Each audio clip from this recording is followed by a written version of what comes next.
खास पेशकश हमारी बजिंग स्टॉक्स, जिसमें हम बात करते हैं खबरों वाले शेयरों की। शेयरों खबरों के चलते जहां देखने को मिल रहा है एक्शन, क्या होना चाहिए आपका रिएक्शन, ये बताएंगे संतोष जी, खबर बताएंगे हम, और रणनीति अपनी तय करेंगे तमाम विश्लेषण को सुन करके आप। तो बने रहिए हमारे साथ लगातार।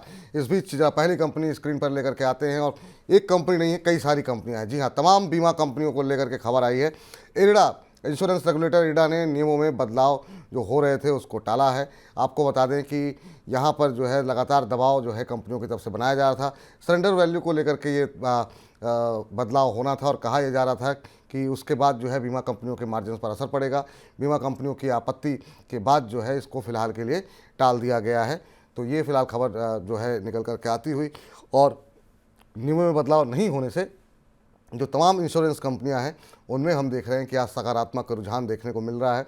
LIC हो, JIC हो, HDFC लाइफ हो, ICICI प्रूडेंशियल हो, मैक्स फाइनेंशियल हो, सब में आधे से 2% तक की जो है हम देख रहे हैं मजबूती देखने को मिल रही है। सर, ये LIC, HDFC life, ICICI Prudential, SBI life, Max Financial, इन सब में आज अच्छा सकारात्मक रुख है इस खबर के चलते। पहले तो इस खबर को आप कैसे देख रहे हैं, और अभी क्या करना चाहिए, इनमें से आपका पसंदीदा शेयर कौन सा होगा?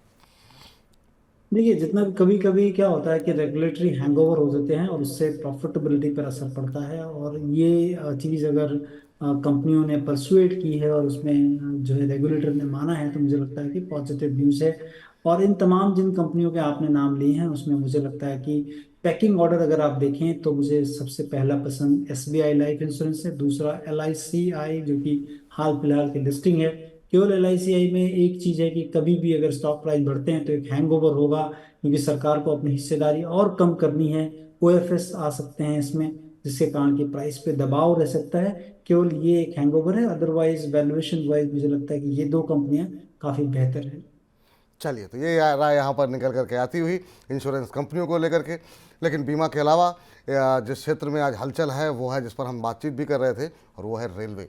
रेलवे शेयरों में पिछले 2-3 दिनों में शानदार रिकवरी आई है, और ख़ास तौर से आज खबर आई है RVNL को लेकर के। तो RVNL पे खबर ये है कि एयरपोर्ट अथॉरिटी ऑफ इंडिया से कंपनी को 229 करोड़ रुपए का ऑर्डर मिला है।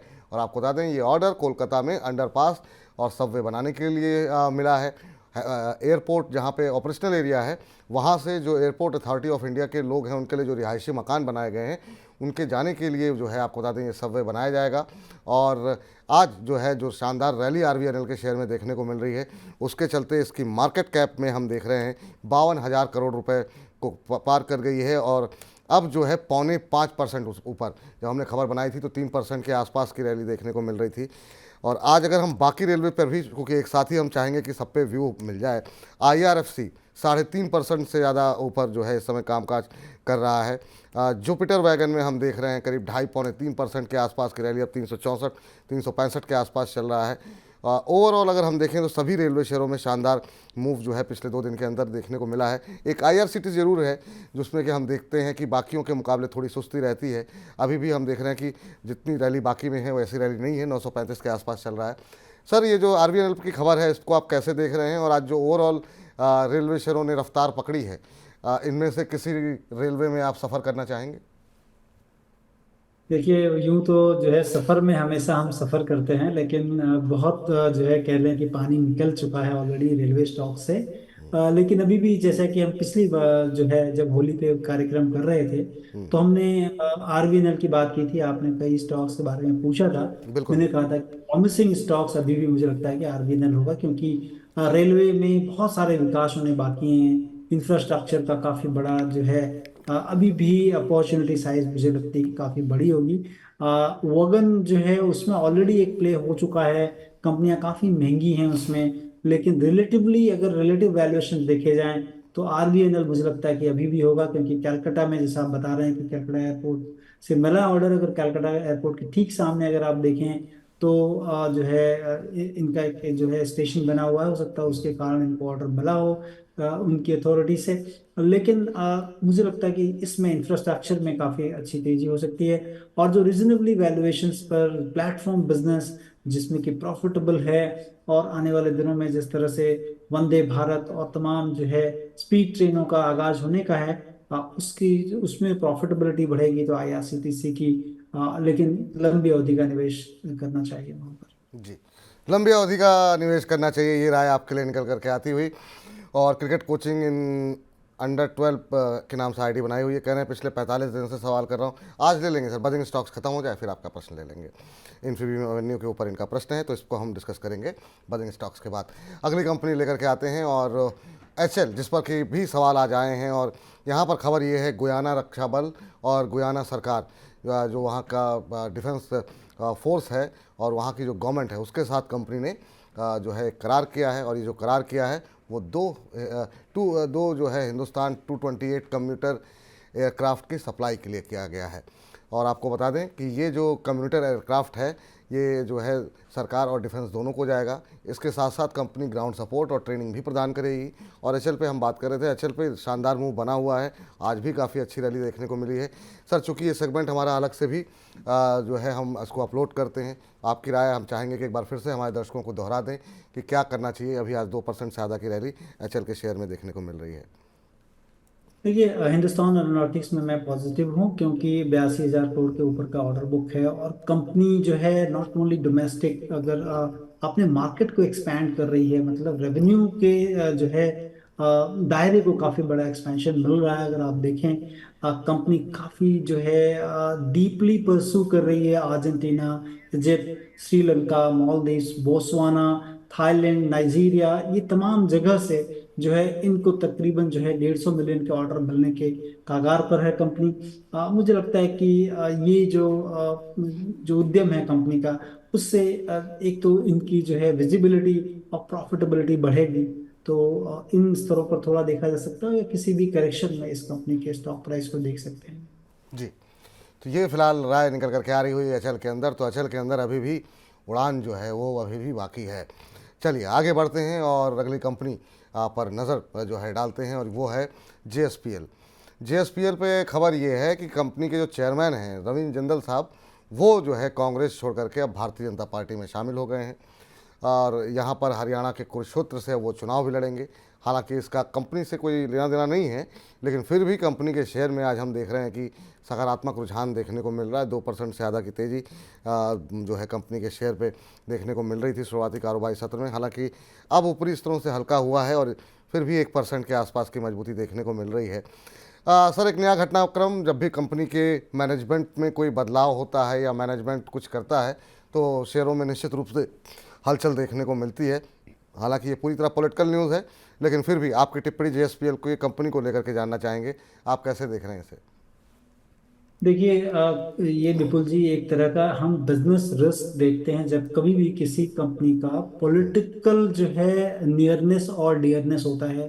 क्योंकि उनका जहाँ पे नियरनेस और डियरनेस है, अगर वो सरकार है नहीं है, तो उसके फॉल आउट्स अलग अलग तरीके के होते हैं।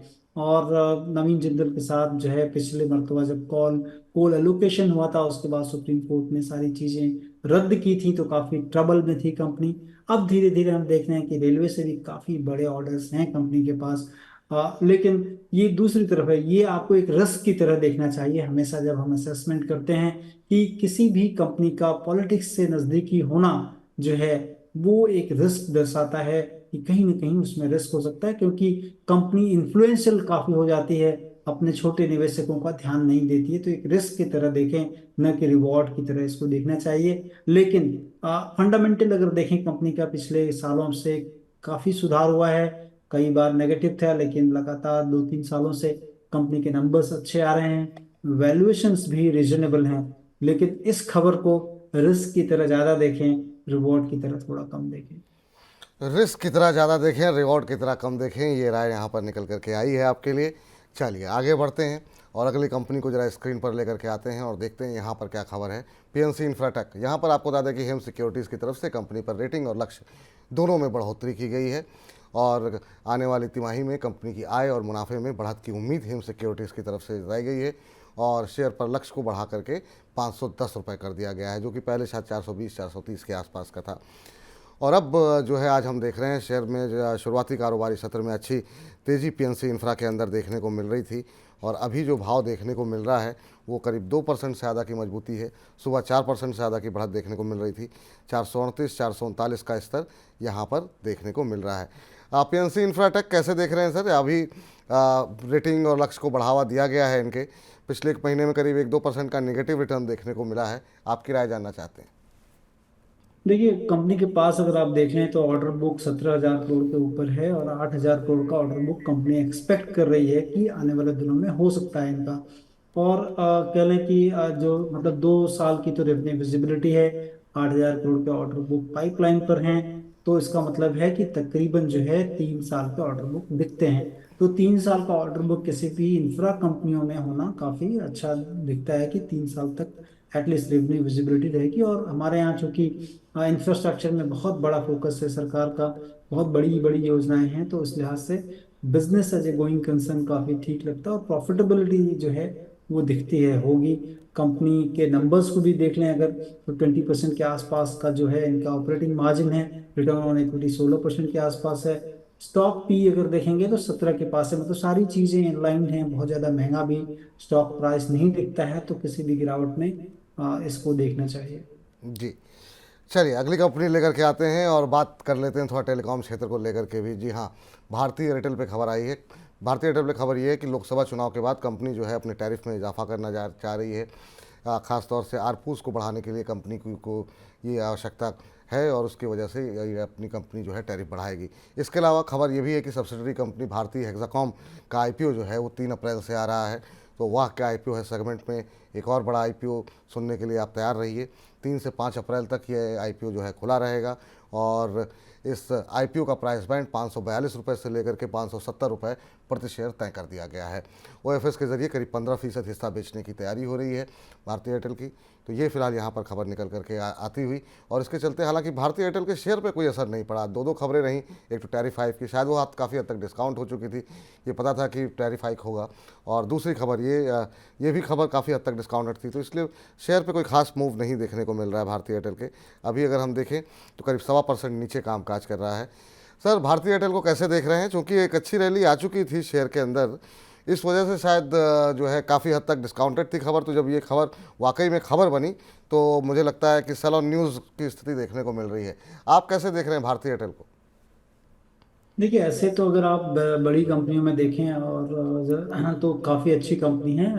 प्रॉफिटेबिलिटी भी धीरे धीरे कंपनी ने अपने आप को स्टैब्लिश किया है, बढ़ाया है। आरपू पे काफ़ी अच्छा कंट्रोल हुआ है इनका।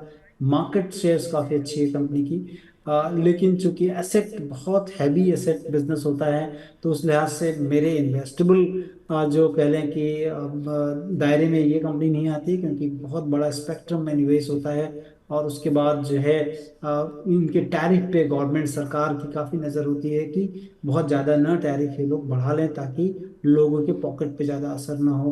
कंपटीशन जियो के आने के बाद काफ़ी जो है स्टिफ हो गया था, लेकिन धीरे धीरे अब नॉर्म्स ईज हो रहे हैं। अदरवाइज मुझे मेरे इन्वेस्टमेंट बास्केट में ये कंपनी नहीं है।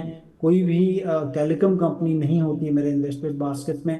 अदरवाइज बहुत सारी चीज़ें ठीक हैं इसमें।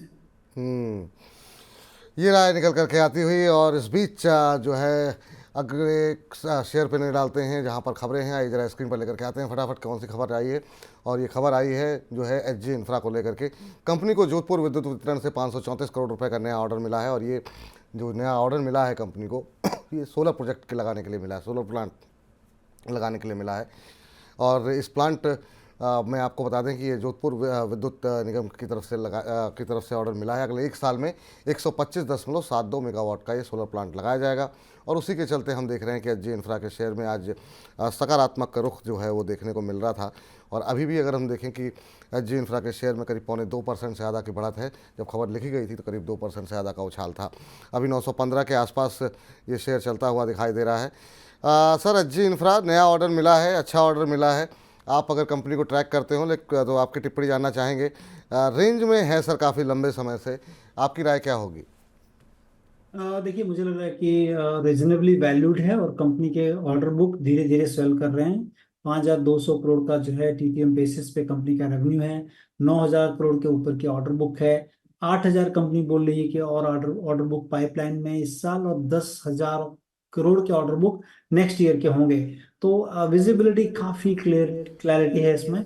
नंबर्स भी अगर आप देखें तो टीटीएम बेसिस पर भी नंबर्स लास्ट ईयर से ज़्यादा हैं, बहुत ज़्यादा नहीं है, इसलिए आपको एक रेंज बाउंड दिखता है। मुझे लगता है कि रेंज के निचले स्तरों पर जब कभी भी मिले तो लेकर देखा जा सकता है स्टॉक को। ठीक। तो ये राय यहाँ पर निकल करके आती हुई, और इसी के साथ जो है बजिंग स्टॉक्स में फिलहाल के लिए इतना ही।